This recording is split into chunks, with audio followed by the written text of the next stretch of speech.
അദ്ധ്യായം 20. ദാസ്കനുവിൻ്റെ പ്രശ്നം കാക്കാ സാഹേബ് ദീക്ഷിതിൻ്റെ വേലക്കാരി പരിഹരിച്ചത്. മുഖവുര. സായി ആദിയിൽ നിരാകാരനായിരുന്നു. ഭക്തന്മാരുടെ ഗുണത്തിനു വേണ്ടി രൂപം കൈക്കൊണ്ടതാണ്. മായയാകുന്ന തടിയോടുകൂടി വിശ്വനാടകവേദിയിൽ ഒരു നടനായി ബാബ അഭിനയിച്ചു. നമുക്ക് മധ്യാഹ്ന ആരതിക്ക് ശേഷമുള്ള പരിപാടികൾ കാണുക. ആരതി കഴിഞ്ഞതും സായി ബാബ മസ്ജിദിൽ നിന്ന് പുറത്തു വന്ന് ഒരറ്റത്ത് നിന്ന് സ്നേഹാർദ്ര ദൃഷ്ടികളോടെ ഭക്തന്മാർക്ക് ഉദ്ദി കൊടുക്കുന്നു. ഭക്തന്മാർ അതീവ സന്തുഷ്ടരായി ബാബയുടെ പാദനമസ്കാരം ചെയ്തു നിന്ന് ദർശിച്ച് ഉദ്ദീവർഷം ആസ്വദിക്കുന്നു. ബാബ ഓരോ പിടി ഉദ്ദി ഭക്തന്മാർക്ക് കൊടുത്ത് വിരൽ കൊണ്ട് നെറ്റിയിൽ കുറിയിട്ട് കൊടുക്കുന്നു. അവരോട് ബാബയ്ക്കുള്ള പ്രേമം സീമാതീതമാണ്. അവരോട് ഇങ്ങനെ പറയുന്നു: ഓ ബാവു, സഹോദര, പോയി ഭക്ഷണം കഴിക്കൂ. അന്ന, നീ ലോഡ്ജിലേക്ക് ചെല്ലൂ. ബാപ്പു, നീ പോയി സുഖമായി ഭക്ഷണം കഴിക്കൂ. എന്നിങ്ങനെ ഇത്തരത്തിൽ ഓരോ ഭക്തനെയും അഭിസംബോധന ചെയ്ത് വീട്ടിലേക്ക് അയക്കും. ഇപ്പോഴും ഈ വക രംഗങ്ങളെ നിങ്ങൾക്ക് മനസ്സിൽ വിഭാവനം ചെയ്തു കാണാം. അങ്ങനെ ഭാവനയിൽ കണ്ട് നിങ്ങൾക്ക് ആസ്വദിക്കാം. അങ്ങനെ രൂപത്തെ ധ്യാനിച്ച് പാദം മുതൽ മുഖം വരെ കണ്ട് ഭക്തി ബഹുമാന പുരസരം സാഷ്ടാംഗ പ്രണാമം ചെയ്ത് ഈ അധ്യായത്തിലെ കഥയിലേക്ക് പ്രവേശിക്കാം. ഈശോപനിഷത്ത്. ദാസ്കനു ഒരിക്കൽ ഈശോപനിഷത്തിന് ഒരു മറാത്തി വ്യാഖ്യാനം എഴുതാൻ തീരുമാനിച്ചു. നമുക്ക് തുടർന്ന് കഥ പറയുന്നതിന് മുൻപായി ഈ ഉപനിഷത്തിനെ പറ്റി ഒരു ചുരുക്ക വിവരം പറയാം. ഇതിനെ മന്ത്രോപനിഷത്ത് എന്നാണ് പറയുക. വേദസംഹിതകളിലെ മന്ത്രങ്ങളാണവ.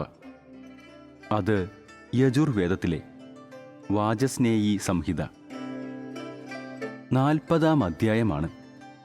അതിനാൽ അതിനെ വാചസ്നേയി സംഹിതോപനിഷത്ത് എന്നും പറയുന്നു. വേദസംഹിത ഭാഗമായതിനാൽ ഇതിനെ എല്ലാ ഉപനിഷത്തുകളിലും വെച്ച് മഹത്തായാണ് കരുതുന്നത്. അങ്ങനെ ബ്രാഹ്മണങ്ങളിലും ആരണ്യകങ്ങളിലും പ്രസ്താവിച്ച് കാണുന്നുണ്ട്. മാത്രമല്ല, മറ്റുപനിഷത്തുകൾ ഈശോപനിഷത്തിലെ തത്വങ്ങളുടെ വ്യാഖ്യാനങ്ങളായും കരുതുന്നുണ്ട്. ഉദാഹരണമായി, ഏറ്റവും വലിയ ഉപനിഷത്തായ ബൃഹദാരണ്യക ഉപനിഷത്തിനെ ഈശോപനിഷത്തിൻ്റെ ഒരു വ്യാഖ്യാനമായി പണ്ഡിറ്റ് സത്വലേക്കർ കരുതുന്നു. Professor R.D. റാനഡെ പറയുന്നു, ഈശോപനിഷത്ത് ഒരു ചെറിയ ഉപനിഷത്താണ്. എങ്കിലും അതിലവഗാഢമായ അന്തർദൃഷ്ടിയുടെ സൂചനകൾ വളരെയേറെ ഉള്ളതാണ്. ചുരുങ്ങിയ 18 ശ്ലോകങ്ങളെ കൊണ്ട് ആത്മനെക്കുറിച്ചുള്ള അമൂല്യമായ വിവരണവും മോഹങ്ങളുടെയും ദുരന്തങ്ങളുടെയും നടുവിൽ പതറാതെ നിൽക്കുന്ന യഥാർത്ഥ ഋഷിയുടെ ലക്ഷണവും കർമ്മയോഗത്തിൻ്റെ തത്വവും ജ്ഞാനകർമ്മയോഗങ്ങളുടെ ഏകോപനവും ഭംഗിയായി പ്രതിപാദിച്ചിരിക്കുന്നു. ഇതാണ് ഉപനിഷത്തുകളുടെ എല്ലാം സാരാംശം. ഈശോപനിഷത്ത് സദാചാരത്തിൻ്റെയും ആധ്യാത്മികത്വത്തിൻ്റെയും വേദാന്തത്തിൻ്റെയും ഒരു സമ്മേളനമാണ്.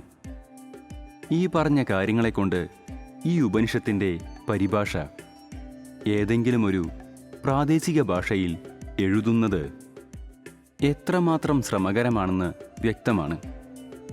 ദാസ്കനു അത് മറാത്തിയിൽ പദ്യരൂപത്തിൽ വിവർത്തനം ചെയ്തു. പക്ഷേ ആ ഉപനിഷത്തിൻ്റെ അന്തസത്ത ഉൾക്കൊള്ളാൻ കഴിയാത്തതിനാൽ അയാൾക്ക് തൃപ്തി വന്നില്ല. അതൃപ്തനായി പല പണ്ഡിതന്മാരോടും ഈ ഉപനിഷത്തിനെ പറ്റി ചർച്ച ചെയ്തു. അതുകൊണ്ട് അയാളുടെ പ്രശ്നത്തിന് പരിഹാരം കാണാതെ ദാസ്കനു വളരെ വ്യാകുലപ്പെട്ടു. സദ്ഗുരു മാത്രമാണ് വ്യാഖ്യാനിക്കാൻ അർഹൻ. മുൻ പറഞ്ഞ പോലെ ഈ ഉപനിഷത്ത് വേദങ്ങളുടെ അന്തസത്തയാണ്. അത് ആത്മജ്ഞാനത്തിൻ്റെ മാർഗമാണ്. അത് ജനന മരണാദികൾ അവസാനിപ്പിച്ച് മോക്ഷം തരുന്ന ഉപാധിയാണ്. അപ്പോൾ ആത്മജ്ഞാനികൾക്ക് മാത്രമേ അതിനെപ്പറ്റി നിർദ്ദേശം തരാൻ കഴിയൂ എന്നയാൾ കരുതി. ആർക്കും കഴിയാത്തപ്പോൾ ദാസ്കനു സായിബാബയോട് ആലോചിക്കാൻ തീർച്ചയാക്കി. ഷിർദിയിൽ പോവാൻ അവസരം കിട്ടിയപ്പോൾ അയാൾ സായിബാബയെ കണ്ട് നമസ്കരിച്ച് അയാളുടെ വിഷമത്തെപ്പറ്റി പറഞ്ഞു. സായിബാബ അനുഗ്രഹിച്ച് പറഞ്ഞു, നീ പരിഭ്രമിക്കണ്ട, ഇതിലൊരു പ്രയാസവുമില്ല. നീ മടങ്ങിപ്പോവുമ്പോൾ വൈലെ പാർലയിൽ വെച്ച് കാക്കാ സാഹേബ് ദീക്ഷിത്തിൻ്റെ വേലക്കാരി നിന്റെ പ്രശ്നത്തിന് പരിഹാരമുണ്ടാക്കി തരും. അതു കേട്ടവർ ബാബ തമാശ പറഞ്ഞതാണെന്ന് ധരിച്ചു. പക്ഷെ ദാസ്കനു കാര്യമായി എടുത്തു. ബാബ എന്തു പറഞ്ഞാലും അത് ശരിയായിരിക്കുമെന്നും ബാബയുടെ വാക്കുകൾ ബ്രഹ്മകൽപ്പിതങ്ങളാണെന്നും അയാൾക്കറിയാമായിരുന്നു.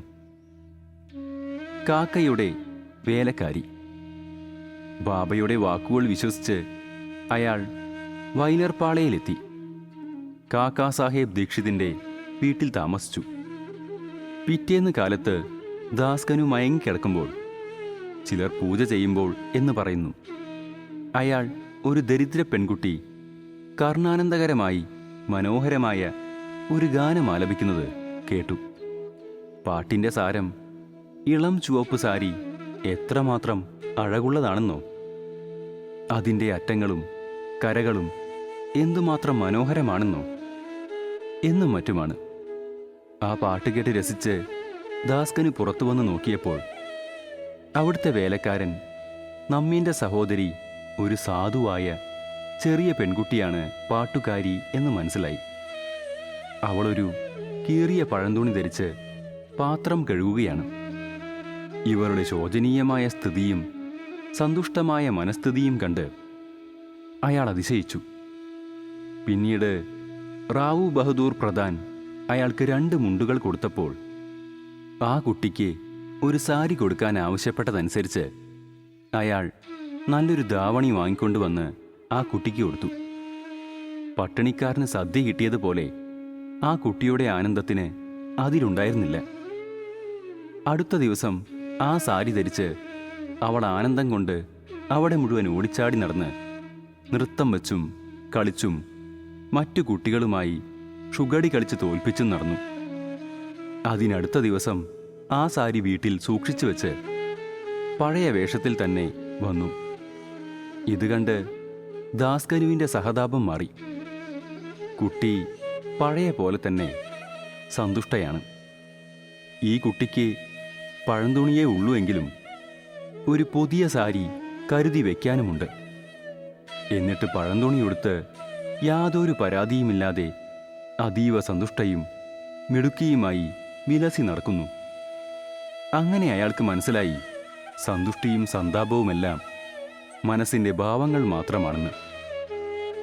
അതിനെപ്പറ്റി ആലോചിച്ചപ്പോൾ അയാൾക്ക് ദൈവം തന്നതുകൊണ്ട് തൃപ്തനാകണമെന്ന് ബോധ്യമായി.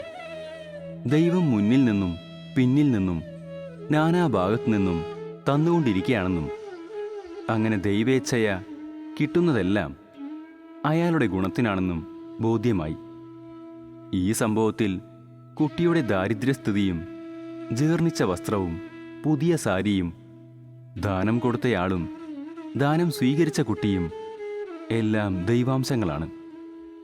ഇതിൽ നിന്ന് ഉപനിഷത്തിലെ തത്വം യഥാർത്ഥത്തിൽ ദാസ്കനുവിന് പ്രവൃത്തിപരമായി കാണിച്ചു കൊടുത്തു. അതായത് ദൈവം തരുന്നതിൽ നിന്ന് തൃപ്തനാവുക, ദൈവം ചെയ്യുന്നതെല്ലാം നമുക്ക് നല്ലതാണ് എന്നാണ് ആ തത്വം. പഠിപ്പിക്കലിൻ്റെ പ്രത്യേക സമ്പ്രദായം. മേൽ സംഭവത്തിൽ നിന്നും ബാബയുടെ സമ്പ്രദായങ്ങൾ വ്യത്യസ്തവും പ്രത്യേക തരത്തിലുള്ളവയുമാണെന്ന് കാണാമല്ലോ. ബാബ ഷിർദിയിൽ നിന്ന് എങ്ങോട്ടും പോകില്ലെങ്കിലും സാധന പരിശീലിക്കാൻ പലരെയും മജ്ജിദ്രഗഡ, കോൽഹാപൂർ, ഷോലാപൂർ എന്നിവിടങ്ങളിലേക്ക് അയക്കലുണ്ട്. ചിലർക്ക് സാധാരണ രൂപത്തിലും ചിലർക്ക് ജാഗ്രൽ സ്വപ്നങ്ങളിലും രാത്രിയോ പകലോ ആവിർഭവിച്ച് ആഗ്രഹനിവൃത്തി സാധിച്ചു കൊടുത്തു.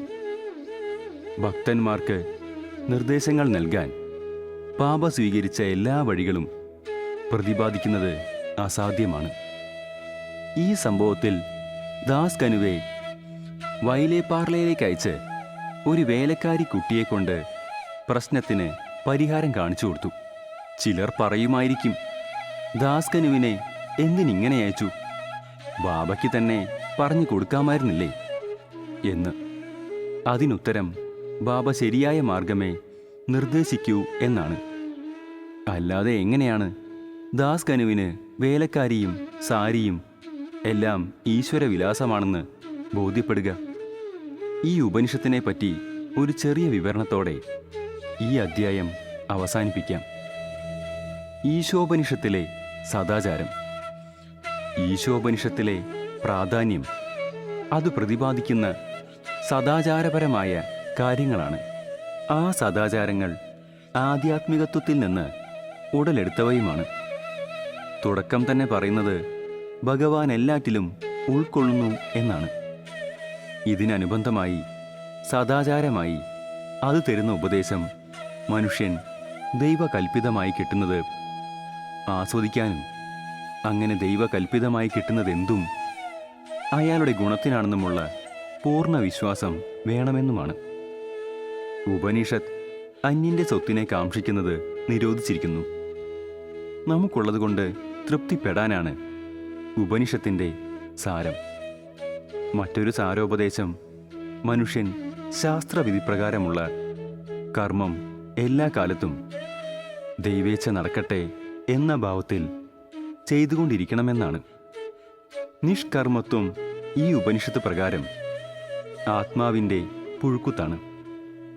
ഇങ്ങനെ കർമ്മനിരതനായിരുന്നാൽ മാത്രമേ മനുഷ്യന് നൈഷ്കർമ്മത്തെപ്പറ്റി അറിയാൻ കഴിയൂ. പിന്നെ ഉപനിഷത്ത് ഉദ്ഘോഷിക്കുന്നത് ആത്മാവിൽ എല്ലാ ജീവജാലങ്ങളെയും കാണാനും എല്ലാ ജീവജാലങ്ങളിലും ആത്മാവിനെ കാണാനുമാണ്. ചുരുക്കത്തിൽ എല്ലാ ജീവജാലങ്ങളും ആത്മനാണ്. അത്തരം ബോധമുള്ള ആൾ എങ്ങനെ മോഹവാനാവും? അയാൾക്ക് വ്യതയ്ക്ക് എന്താണ് അവസരമുള്ളത്? വെറുപ്പ്, മോഹം, വ്യസനം ഇവയെല്ലാം എല്ലാ ജീവജാലങ്ങളിലും ആത്മനെ കാണാൻ കഴിയാത്തതുകൊണ്ടുണ്ടാവുന്നതാണ്. എല്ലാറ്റിലും ആത്മനെ ദർശിക്കുന്നവന് സാധാരണ മനുഷ്യ സഹജമായ സങ്കടങ്ങളൊന്നും ഉണ്ടാവുന്നതല്ല. ശ്രീ സായിയെ നമിക്കുവിൻ. ലോകശാന്തി ഭവിക്കട്ടെ.